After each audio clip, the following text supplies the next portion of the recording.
Donc bonjour François Laytête. Bonjour. François Laytête qui est donc membre de l'association du Golf Club de Dimbéa depuis quelques années. Bye. Qui est aussi, qui fait partie des membres de la Ligue de Golf de Nouvelle-Calédonie. C'est son 3e mandat je crois. Oui. Hein, donc ça fait... En tant que secrétaire. Très beau métier. Un métier de tâcheron, mais il y en a besoin, m'a-t-on dit, donc je le fais. Bien volontiers en plus. Oui, tout à fait. Voilà. Donc là, nous sommes à Dimbéa pour la 2e édition de la Dimbéa Cup. Est-ce que tu peux nous parler un petit peu de comment ça s'est déroulé là, quels ont été les préparatifs, nous faire un petit topo. D'accord. Bon, alors déjà en termes de préparatifs, c'est en termes de mois, voire de semestres, que la commission sportive, j'allais dire, la commission senior de l'association besogne, travaille, il y a énormément de travail.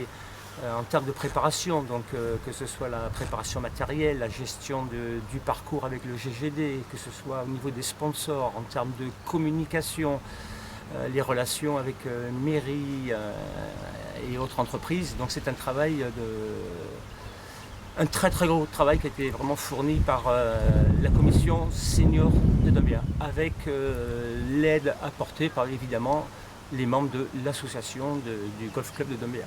Une bonne dizaine de personnes? Largement, très largement. Rien qu'aujourd'hui, je pense en avoir compté 12. D'accord. D'accord, sans compter ceux qui sont de l'ombre et qui œuvrent, ne serait-ce que pour je sais pas moi, la constitution des affiches, la communication sur l'étranger notamment. Donc il y a un gros travail pour une belle équipe. Alors tu me parles de l'étranger, justement, l'année dernière pour la 1re édition, nous avions des gens qui étaient venus de l'étranger, il me semble de Tahiti plus particulièrement. Une belle délégation de 22 joueurs et joueuses. Ah ben oui. Donc, entre cette 1re et 2e édition, moi ce que j'ai vu tout de suite, c'est que bon, vous pouviez accueillir jusqu'à 160 participants. Absolument. Et finalement il n'y en a que 110. C'est ça. On n'a pas d'étrangers non plus. Nous n'avons aucun. Voilà. Donc on peut tirer la conclusion suivante que c'est quand même la conséquence des émeutes qui ont eu mai, juin, juillet. Oh ben ça, je pense que personne ne peut le nier. Je veux dire, nous sommes quand même en territoire anxiogène, donc autant venir au golf sur un territoire baigné par la paix et la tranquillité. Eh oui. Eh oui. Donc là, c'est vraiment la grosse différence par rapport à l'année dernière. Sinon, au niveau des joueurs locaux, comment ça se passe? On a eu quand même une bonne surprise de voir qu'il y avait 110 joueurs initialement, puisque je veux dire, dans cette fin d'année, on a quand même les tournois qui se multiplient, je veux dire, notamment la Ligue qui en fin d'année essaye de caler, et c'est très bien, de caler un maximum de compétitions. Donc après, c'est évident que demander aux joueurs de participer à l'ensemble des compétitions, c'est un effort, c'est un plaisir, mais un effort financier. Et notamment, on peut le penser, un effort financier également. Oui, ben oui, parce que la semaine dernière, il y avait donc l'Omnium des Broussards qui se déroulait et à Deva et au Paillot de la Wengui. Exactement. Ce week-end, c'est 3 jours à Dimbéa.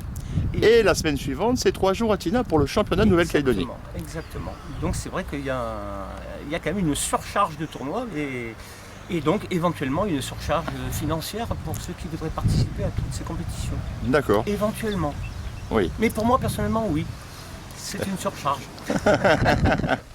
Alors dernière question, et tu vas nous faire plaisir. J'espère.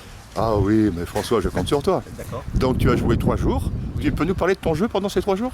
Alors, ce qui est bien, c'est qu'on navigue allègrement entre le magnifique et le catastrophique.